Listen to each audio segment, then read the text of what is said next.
Бил актер аматер, кошаркар, играорец. Требало да стане Джеймс Бонд заради тоа што многу добро ги чита луѓето. На потешкиот начин докажал зошто е важно да се носи елек за спасување додека сте на тимбилдинг. Станал експерт за employer branding. За неговата богата кариера денес во Newbiz раскажува Петар Младенов.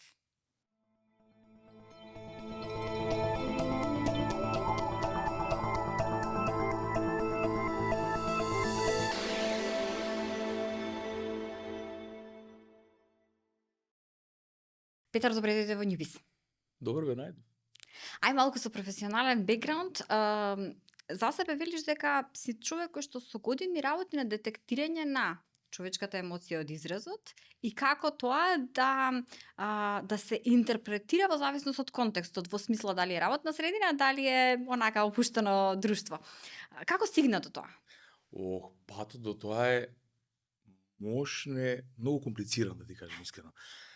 Не дека тоа почнав како насока дека нешто го сакам, би сега окей, ќе се едуцирам, како и секое нормално дете имаш некои други желби. Мојата желба беше од секогаш да бидам глумец. Учествував во театарското во театарот во Кавадарци, каде што најчесто пошто сме Кавадарци, сторителингот секој пат не беше оно што си го имаме вродено у себе. И при таа игра, затоа што како да речкав театар не беше бевме полуаматери, каде што ти треба да дознеш од другото, многу често правевме импровизација. И најчесто требаше од другата страна, според изразот негов на актеров, да видиш што ти се спрема, пошто најчесто бевме некој онаква екипа која што често знаеше да прави за фраканци на сред сцена, мораше да го прочиташ да видиш што ти иде. Дали иде хоророт кој што те стават во некоја сцена кај што не си навикнал да видиш, или пак одиме по сценариото таа страна. И како тоа во мојот живот се пролонгира, како одеше натаму и натаму, едноставно ми беше желба и колку да знам некој што мисли во моментот. Јас мислам дека секој карактеристика човек што сака е да знаеш супер моќ да знаеш што е друга страна што мисли за тебе. И најчесто како додаток на тоа бев играорец, 14 години бев роводец, кај што исто треба точно да ги прочиташ луѓето кои што се со тебе во екипата, кој моментално не може да го даде перформансот кој што е на акт. Јас требаше да одберам, пошто бевме 14 луѓе, кои 10 се спремни сега да настапуваат. И тоа беше конверзација. Јас бев оној лидерот кој што со сите беше расположен да прави муабет, да видиме како се понаш, како денеска, како си станал, таа си подготвена таа страна. Исто бев и кошаркар. Каде што требаше да знам кој денеска му си игра, на кој не му си игра. Денеска не бев капитен, ама бев како, знаеш кога си роден лидер и од внатре те тера ајде сега ќе одиме, сега напад, сега одбор, и требаше да ги прочиташ други во друга страна играчеве, кој е посилен и кој не е, или кој во која позиција, па едноставно да расположиш својата екипа како треба да играш во кошарката, и така лека полека некако ми стана навика да обожавам луѓето да ги читам. Негде кај во средна школа и тоа ми беше најголемиот асет, кај што точно знаев да ги прочитам луѓето, што сакат, кои се нивните желби, што точно може да барат, што точно пали кај нив, дали тоа е егото, дали тоа неговниот животен пат, кои муабети можеш да ми ги направиш. И така лошо звучи за на камера, ама тоа е вистината дека многу добро се да манипулирам и со професорите. Ја често ти што ме знаат дека ја до втора средно бев ученик на генерација кој што дома моите беа. Се фајал Петар наш учи се, бев у сите секции, ете кој што ти кажав, на играорна, на кошарка, драмска школа, се. И втора средно ме фана пубертет. 360 степени. Земиш телефонот, го свртиш, го изротираш и падне на стаклото, скоро broken карактер. Почна бубачки во главата да ми играт, ама баш тоа дека успевав кај професорите се уште да го оставам впечатоков дека доправо некои интересни глупости, ама јас сум истиот Петар кој што претходно беше у сите секции, се држал на стара слава, кажи. Тоа е тоа, да. Реално се држал на стара слава. И како тоа пролонгираше после тоа во образованието и во факултетот, се поинтересно и поинтересно ми беше да ги читам луѓето како е нивната желба, кои се нивните амбиции, како реагираат на одредени дразби. Морам да кажам дека најголем поттик за да одам на тоа поле беше шоуто Survival. не знам тие што го гледаат, да. Шоуто Survival поголемиот дел од луѓето го перципира како игра на луѓе кои што се на остров, имате имунитети, имате физички игри кои што победува и после тоа победува тоа што физички јак, ама не е тоа, доколку навлезеш малку подлабоко во шоуто и самиот креатор е играта на интелигенција, играта на манипулација на луѓето со нивните чувства, со тоа кога ствараат тандеми, со тоа како да скршиш некој табор кој што е направен, кој што ги изгласува другите да излезат. И тоа до ден денеска јас сум фасциниран од тоа како тоа шоу го вади и најдоброто, ама и најлошото од тебе. Некои луѓе дури успеваат да се задржат на својот карактер, ама тоа знаеш како, таму си на глад, врне дожд, не си добро наспан, имаш повреди, сам си ти недостига фамилијата и уедно такво обкружување ти да го задржиш својот карактер. Психологијата по која што живееш, својот интегритет, тоа со како ти се представаш пред луѓето е ненормално тешко и се восхитов како луѓе успеваат со особена игра, со особена психологија да дојдат и тоа прати. Не знам дали го следиш, ама ако видиш, секој пат победува не тој што е физички најак, туку тој што е психолошки најак. Секој пат. Тоа шоу е за мене феноменално и беше поттик. Дури едно време, пошто на американското шоу може да аплицираат луѓе само кои што се од Америка и од Канада. Викам, нема шанс, морам да се пријавам на шоуто. И се седнал на компјутер, сменав IP адреса. Се од тасна се прави како човек од Америка, имав интервју, се представува дека да сум од балконот кој што живее во Минесота. На интервјуто поминав феноменално, се супер и те провалија после. Не го финта беше добро, окей. Треба да дојдеш на последниот кастинг, кој што е во дали беше во Чикаго, не знам, дојде на последниот кастинг во живо. Немам виза. Како да кажам од кај сум. Екам случајот луѓе вака и вака. Тоа беше, значи, дали си нормален, знаеш, од таа страна, ова е несериозно од твоја страна, па ти како човек кој што го сака шоуто треба да имаш респект према нас, бла, се екам дечки, извинувам. Пробав. Тоа е тоа. Да. Кога те слушам вака, се прашувам како не си завршил во некоја разузнавачка служба. Затоа што тоа се квалитети што реално треба да ги има некој кој што работи таму. Ама кај заврши? Ај кажи. Имав еден другар кој што ми викаше ти си совршен за Джеймс Бонд. Пошто во тоа време станува физички спремен сега добро со деца, малку сме во физичка кондиција. Повеќе на психолошки сега се тренирам, а вика ти си совршен за Джеймс Бонд. Добро, глумиш, добро си психологија, физички си активен. Човек вика тоа може да прави на секоја тема една муабет и ти да го увериш колку и да немаш разбирање, ти да го увериш дека си дава експерт од тоа дека ти сосема нормално можеш да си правиш муабет околу нас.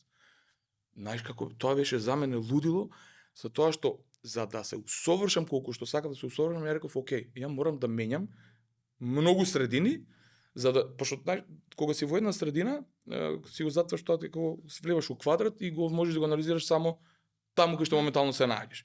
Ја реков си поставив за цел и викам окей, ќе почнам да работам и на секој 2 години ќе менјам работно место. Тоа беше, знаеш, во тоа време, пошто моите не беа толку имотни, и јас едно време за време на моето студирање изигравав глумев маркетинг агенција. Имав 4 клиенти. Браво. Кога дојдов до моментот дека треба да наплатам, викам добро, како сега да наплатам и фатив на еден другар мој, мајка му имаше сметководствена фирма. Од таму ги пушта фактури. У тоа време немаше нешто да видиш кој со што е, беше многу нормално од фирма да се занимава и со сметководство, Да. адвертајзингот не беше толку исто познат се да видиш и се праќа фактури. Тоа беше како дека се што гледав на филмовите го имплементирав кај нас во Македонија и одев кај клиенти. После, например, вежби имав, бев на електро тогаш на факултет.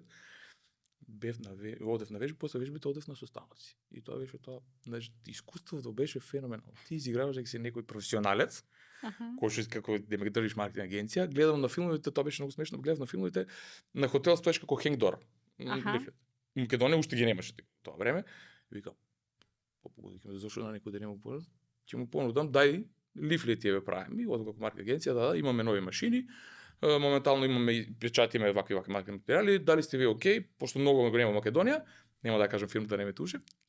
Дали викам дали сте како хенгдор. Феноменална идеја, топ. Прави ги како изгледат, ги имав нацртано како треба да изгледат, ги земам ни една печатница не беше способна во тоа време да го изреди оној кругот кај што ќе го ставиш на врата. Рачно. Кажи дека рачно ги сечеш. 3500 Оу! лифлети. 3500 лифлети. Пред некое време се сретнаме со цеото на Валдеш Раде, кој што он ме потсина на приказнава. Вика, добро, вика, уште те памтам, седнат, тогаш бевме со Advertisement Данчо, стартап кој што го имавме, седнат у канцеларија и со скалпер. Издржав околу 100, ми се фати раката. Реков, окей, вака не било. Чекај да видим како видим колку ми беше буџетот, толку добро, викнав тројца другари. Поку илјадарка, сите му заздрави раката, тоа беше не е нормално, треба да режиш, окей, да контури, нема да ги как што треба. Викнам уште тројца. На крајот заврши да бевме 10 души, од тоа немав никаков профит, затоа што мораше. Не, ги раздадов по сите што ги викнав, али беше добра лекција дека да, окей, супер, за некои работи треба однапред планирање да го видиш, не само да залез со глава у зид, али беше феноменално искуство. И јас се уште на луѓето му кажувам, тоест на помладата генерација дека не е се до парите, се е до искуството. Како искуството го прави човеков.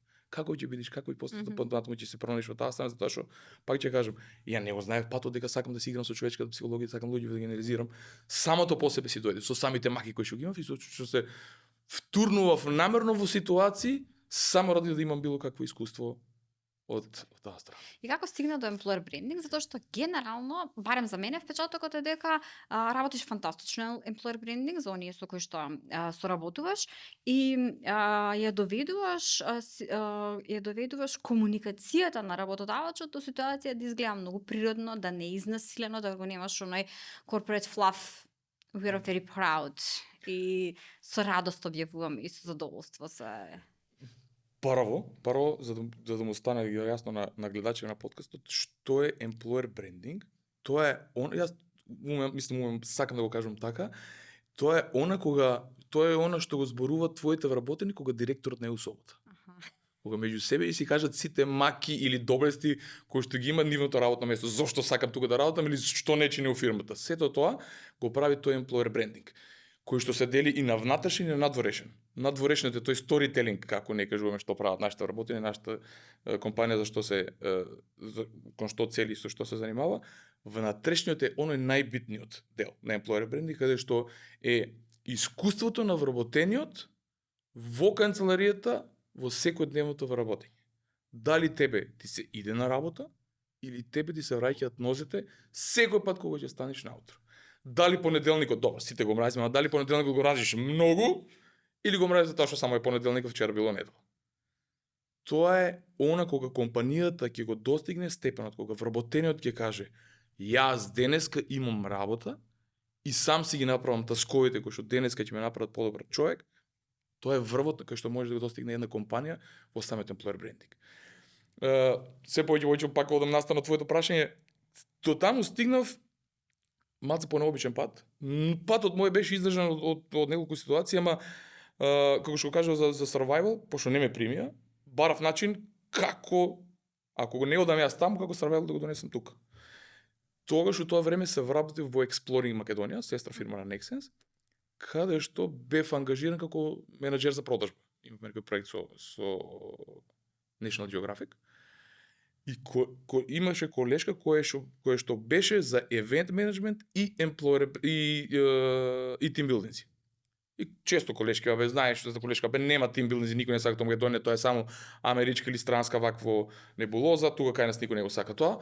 И мене ме заинтригира, што е викам тоа team building? И вика, му правиме активности на вработените, ги гледаме како комуницираат меѓусебно, ги прачуваме од тогаш уште пак не се знаеше HR, тогаш беше и дури офис менеджер, тоа беше некој административен работник кој што запишуваше кој работење. Да, е тоа пријава одјава.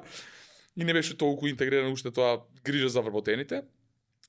И викам ја до сега тоа е тоа што го прави, викам, мислам, тоа е тоа што ме води, викам, може викам да се шифнам или плюс да бидам дел од тие активности. Тогаш беше Елена Иванова, беше менаџер. Викам, Петаре, тогаш бевме четворица. Што ти душа сака, можеме се да пробаме. Не знам кој не беше првиот клиент, нешто како, мислам дека Ски центар Маврово не беше тогаш како клиент. После тоа ми беше работодавач. Он има некој настан, коментарен велен слалом, на кој што беше општо повеќе компании, корпоративен настан, кој што имаше повеќе компании кои што има се натпреварува во скијање, после тоа има забава. И мене ми се допадна тој свет.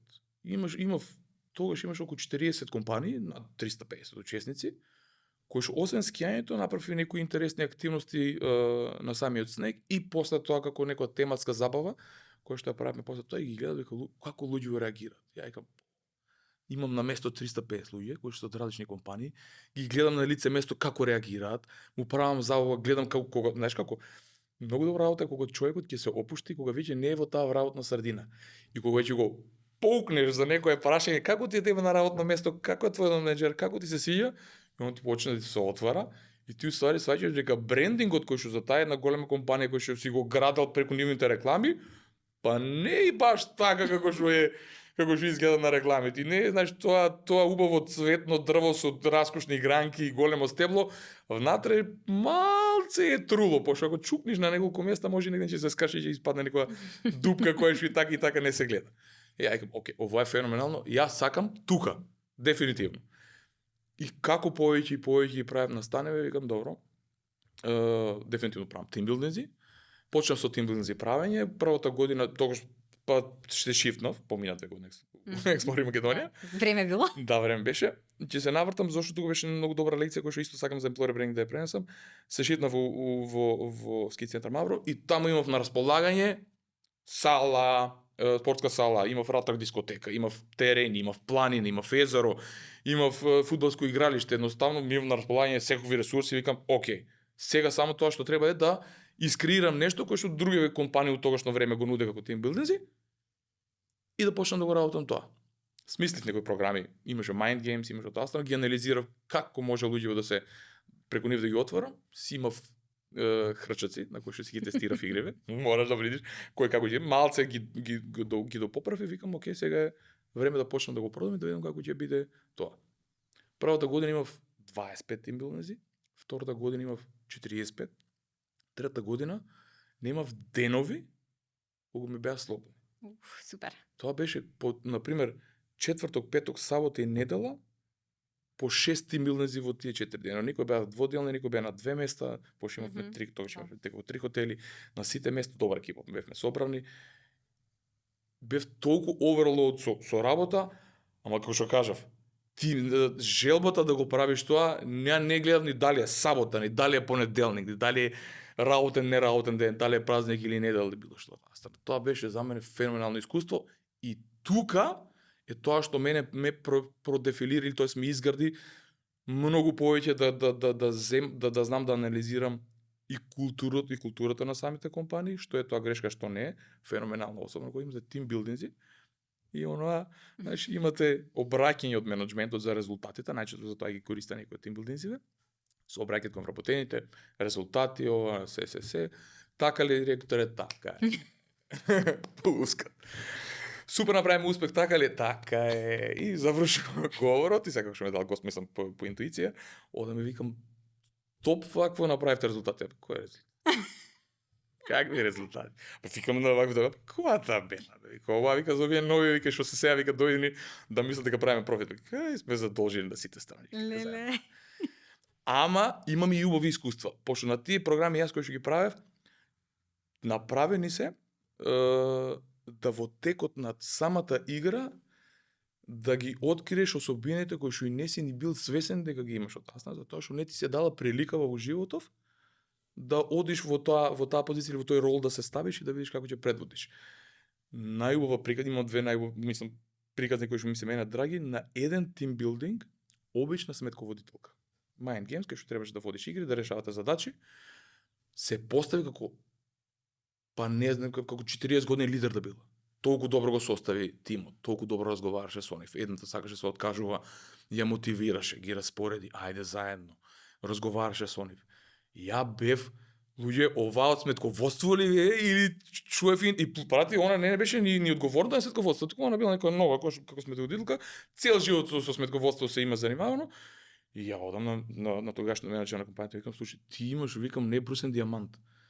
Овоа, би се почнал годил, ти ја знае компанијата, или проектен менеджер, било каде, у било кој сектор ставија, викам, че ти процента секторот. Вика, да, вика, си ја знаеме, тука неколку 3 години. Викам, не знам дали тоа не го сака. Викам, ставиш таа на професионалците. Разговарал со жената и ги кажав, знаеш, кои се предиспозициите, што тоа ја го гледам, оно беше, вика, никад не сум вика гледала така на работи, дека да, мене природно ми иде, вика, и тоа што вика според пошто беше малце постар, имаше деца, вика, ја и како со деца, мене овие ми вика деца. Знае дека деца кои ќе ми се расплачат, ако му викам, поголема е нервозава. Ако го натепам, само ќе направам полоша ситуација. Вака, викам, го бодриш, му кажеш кои се грешки, викам, ми е тотално природно. А смени позицијата и во рок од 6 месеци, пошто ми беше како драго и носто прашав како, во рок од 6 месеци беше на сектор менаџер стана. Едно од подобрите менаџери од тој сектор, кај што мислам како што нашо работеше, тоа беше за мене исполнение на сонот. И тука почнав да го откривам мојата пасија како консултантство или менторство за кариерен пат на еден човек, каде сака. Што ти прави еден тимбилдинг? Не. И секој тимбилдинг ми беше откровение. Секој пат кога ќе речеш, слушај, се сум видел и лоши и добри страни, секој пат има некој што ќе ти изненади со било каква ситуација. А непријатни изненадувања има? Има ли нешто што си велиш, леле, кај ми се случи ова? Или можеби лекција што ти е, или можеби фейл што ти е незаборавен? Па види, ја имам направено над 250 тимбилдинзи. Невозможно да немаш фейл. Особено има фейлови во почетоците. Кај што ти едноставно мислиш дека некоја игра е многу добра и дека тренингот што ќе го дадиш е многу. Сум грешил и со, например, со избирање на консултанти, например, за soft skills. Пошто во почетокот не бев уште истрениран да држам ја сега комуникацијски вештини со кои искуство ќе го држам и најчесто повикував некој од фелата на тренери. Многу лошо искуство. Фейл невиден. Целиот заради неговото искуство и неговото прашање и егото кој што го има како тренер, ти пропнал цел билдинг и цел тим билдинг и пошто ти го организираш, лошото ревју е на тебе, ти си крив, ти го викна човеков, знаеш. Ама лош има многу искуство, не знам откаде го зборувам, не знам кој да го одберам, ама незгодни ситуации сум имал од типот на имавме адреналински спортови, еден од големи корпоративни мои дете си го викам јас, е Mavro Maximum Adventure. Настанот кај што имавме 450 души. И имавме активност кајкарење. И менаџер на многу голема компанија, 80 души ми имаше донесено, вика јас сум професионален кајкар, мене не ми треба вика елек. Викам извини, ама предиспозициите се тие. Јас одговарам, ми судиш у езерово. Да, викам ти, него и јас ќе одговарам за тебе. Викам мора да носиш елек. Не, кога врати ми ги парите, и таа македонштинова. Звоне по телефони. Кој ти одговорен, тогаш ми беше Огњан Циговски како директор, му звони него. Со него, мислам, и феноменален ментор, исто. Вика, слушај, со Петар, он го организира целиот евент, како сакаш разбери со него, ако он ти рече дека нешто не може, тоа значи, вика, Господ да се симна до згора, нема шанси. И врте на него, најсно. Вика, окей, ваше, и го става елекот. Имаш како круг околу црквата, тогаш црквата у Маврово беше под вода. На 20 метри му се првртува кајкот. Го фати грчна нога и почнува да паничи. Човеков беше 130 кила на копно. У вода си 5 пати повеќе потежок. Имавме гумен чамец. Никако не можеме да го извадиме човек. Тај го држиш, никој не можеме да го извадиме. Имаше спасувачки елек, супер беше тоа на страна. Одивме со овакво со скутер на вода, пробувавме некој да го извадиме и у тој случај од искуство ми текна земав јаже. Отидов, го земав, држи го јаже, го излеков и излезе човеков надвор. И само стоим, викам, и? Најно да сладко. Така, викам, и? Скроз блед, вика, беше управо. Вика, фала ти многу што ми го спаси животот, вика, најверојатно сега ќе бев под езерото на у Маврово, вика, и ќе бев некој споменик. Вика, останете тоа страна. Викам, не е суштината да некој пат треба да ги скршиш правилата во живот. Ама на работи кои што се опасни по живот, секој пат мора да се следат процедурите и тој што го прави мора да го следиш од таа страна. Тоа беше едно и незгодно тоа затоа што човекот почнеш да вика пред 200 народ. Ти не знаеш, ти вика, ти треба да си стабилен како организатор. Ама добро што на крајот, знаеш како на крајот испадне лекција брзо дошла. Лекција многу брзо дојде. Исто имам лошо искуство типот кога не си верував на своите вештини.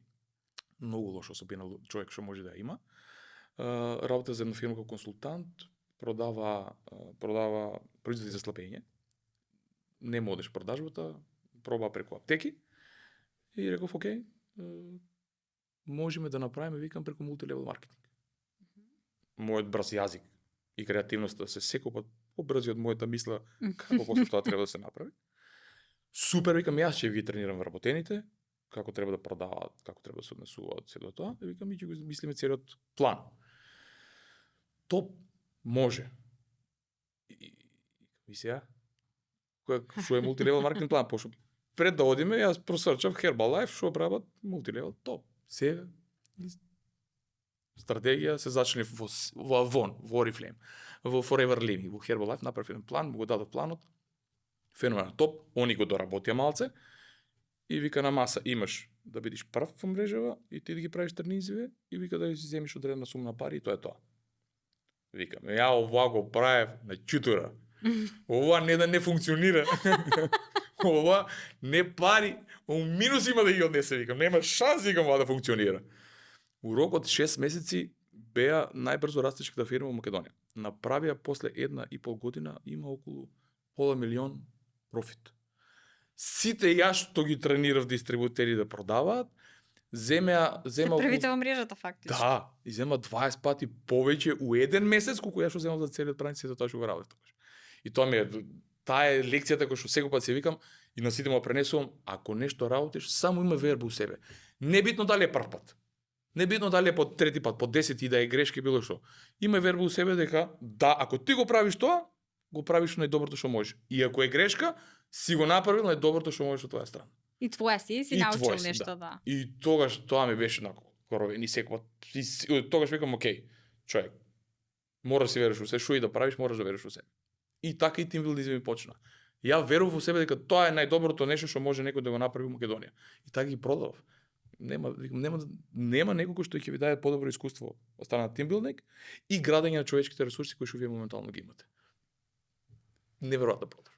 И сега, како сето ова што го имаш и како искуство и како вештини, го применуваш во стартапџискиот свет?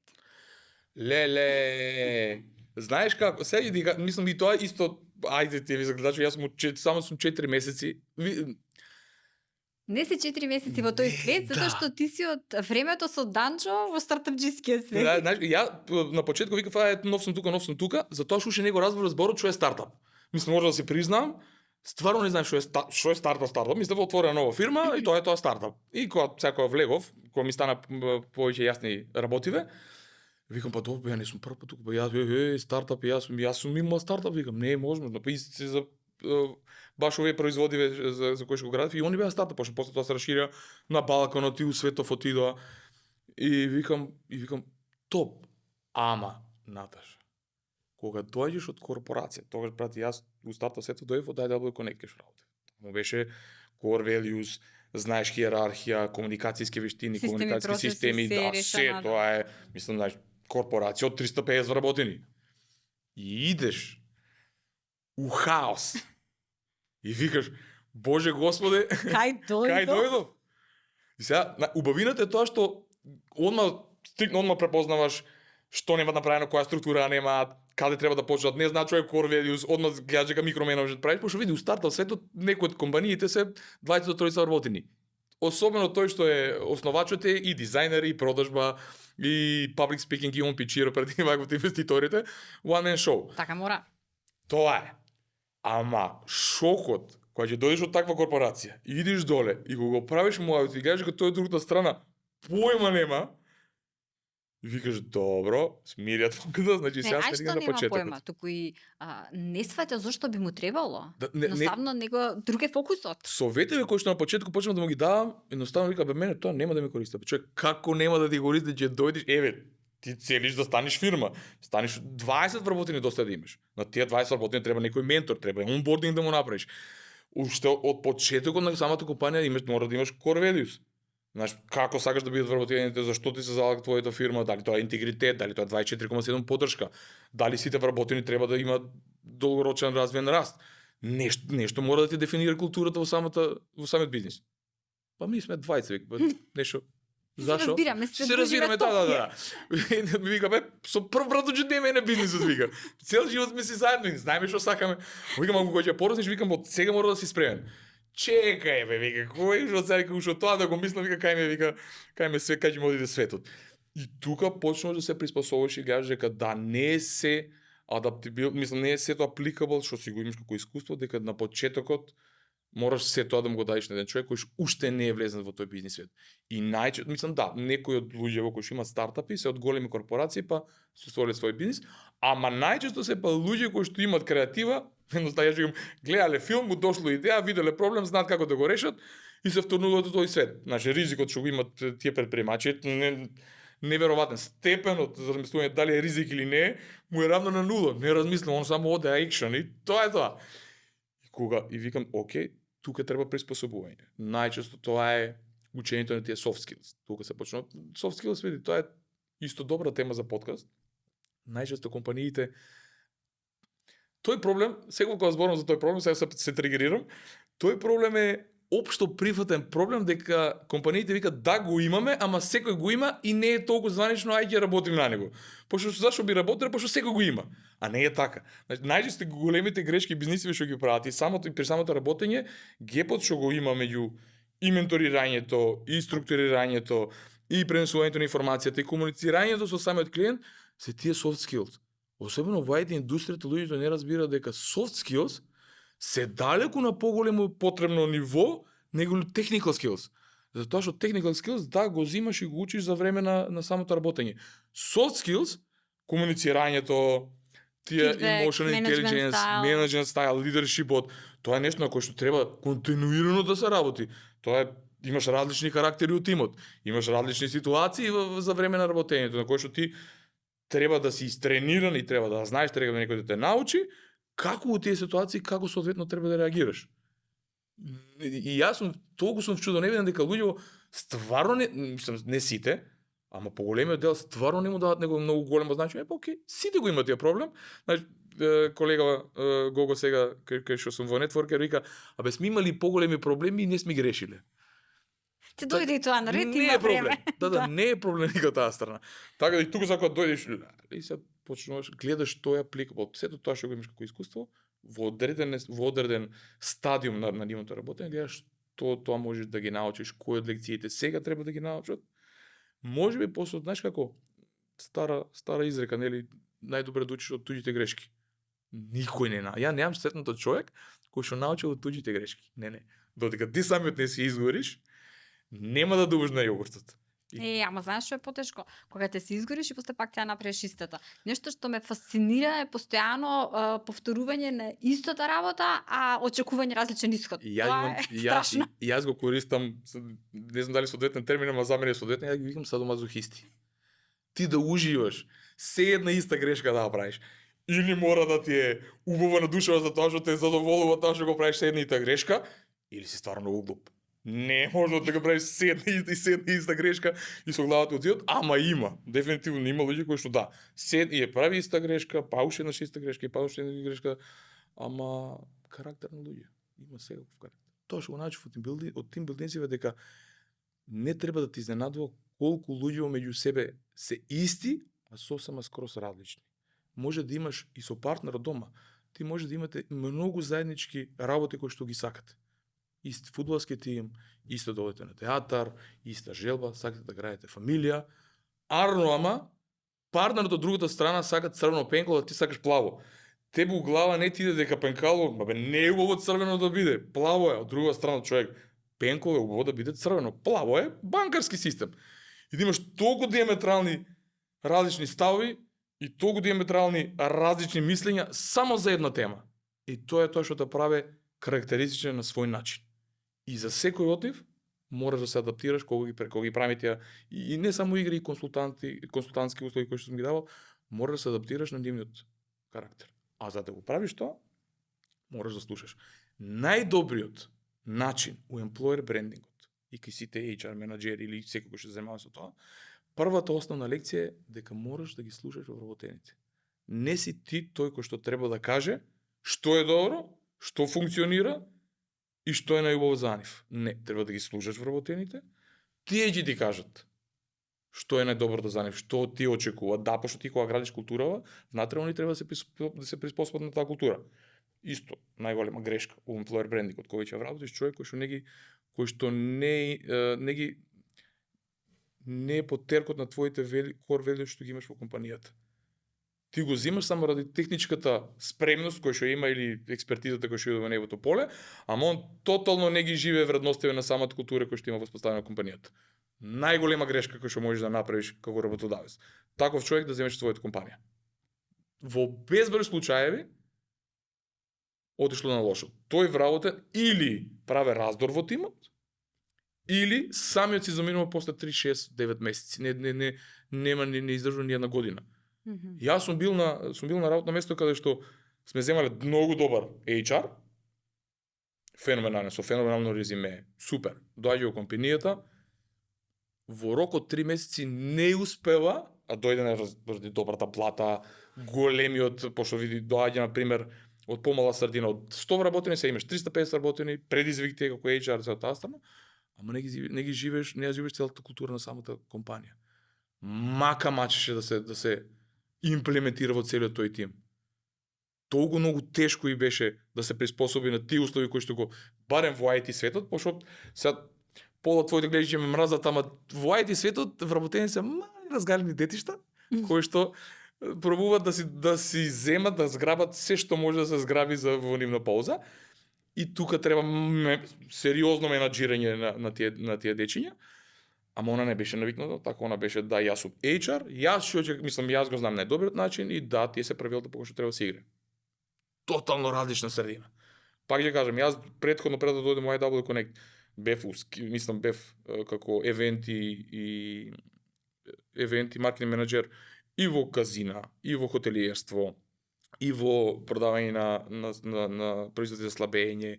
Бев во USA, моја кариера се викаше тогаш проектот.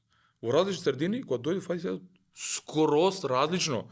Прати, јас и до тогаш поголемиот дел од клиентиве ми беа IT компании, пошто тие кои што многу порано го разбра бенефитот кој што можеш да имаш со таквите team building евенти на организација и затоа ми беа поголем број, ама друго е кога си од надвор. Кога ќе почнеш да живееш културата, кога ќе појдеш во тој свет, и викаш,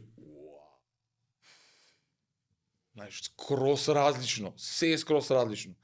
Да, се гледа дека ти годи променава во овој хаотичниот свет, ама има задоволство таму. Дефинитивно. Супер ни е муаветов, ама мора да го привршим. Знам, ја ти реков и на самиот почеток, јас со мене можеме ти со сати на таква тема. За крај, оно што сакам да го продискутираш е колку фактот дека сме преплавени со информации за нови технологии, вештачка интелигенција, ова те замени, ова ти го реши проблемот, ова мораш да го знаеш, ова мораш да го научиш, ова не смееш да го пропуштиш, не прави да се фокусираме на тоа, наспроти на ова што го кажуваш soft skills можеби. Знаеш, тоа што јас ментално го гледам како спас во новата ера на вработење е тоа што Gen Z генерацијата се повеќе зборува за well-being.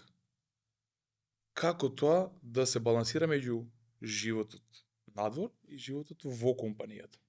И да, види, ти кога си на работно место, такво дојде човештвото. Динамиката на промени, која што можеш да ја следиш. Едноставно нема назад. Ако сакаш да си во полето во кое што да го работиш, мораш да ги следиш трендовите кои што идат и кои што ти наговестуваат дека мораш да го правиш по новој начин. А и се повеќе табу тема, ама неизбежно ти да се соочиш со тоа дека да треба да го научиш тој модел. Затоа што многу едноставна работа. Ти го олеснува само начинот на твоето вработење. Нешто што ти треба 8, 12, 24, 48 часа да го сработиш, со ChatGPT го сработуваш само за 1 сат. И мораш да го следиш трендот. Нема бегање од тоа.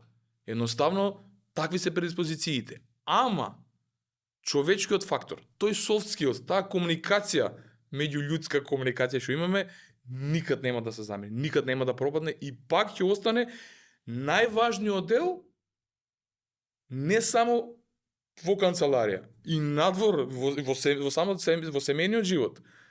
Најосновната работа и потребна работа за здрав брак е внатрешната комуникација.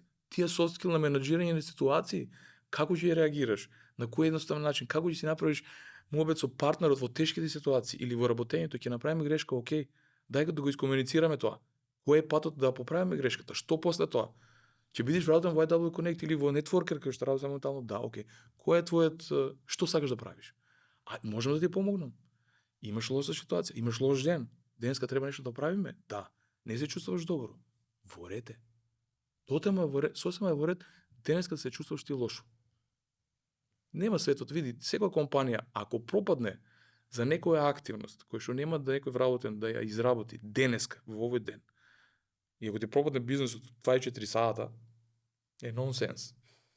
И сосема е во ред да му пружите поддршка на вработениот кој што си има мак. Не, секој од нас, знаеш, кога стануваш лидер, најчеста грешка е забораваме кај сме биле. И ние некогаш сме биле обичен джуниор вработен, кој што ни било тешко да се снајдеме во новата работна средина, особено кога дојдеш во голема корпорација. Тоа е тоа менторскиот начин или вистинскиот лидершип, кај што да, мораш да препознаеш, мораш да му дадеш совет, мораш да се чувствуваш со него. А и тоа уште не го може. Барем сега за сега. Чекаме да се појави такво нешто. За на крај познам многу другари, пријатели, колеги кои што ChatGPT си го користат како сопствен психолог. Тоа е добра идеја. Супер идеја. Значи, одакво кога имат луѓе, ама до таму ли стигнете, вика, па супер. А можеш да му кажеш кој стил сакаш да го тера, која теорија да ја следи, затоа што не може од се и се што да да излезе. И си послободен да се отвараш, знаеш, како немаш од другава страна некој што мислиш дека сега ќе те осудува или ти е незгодно на некој другар да му кажеш, едноставно си пишеш, од другава страна добиваш информација, ама што ако направиш грешка, што ако тоа не функционира, кој ќе ти даде рака? Едноставната преградка човеков кој ќе ти даде некој што ти значи у тешките моменти.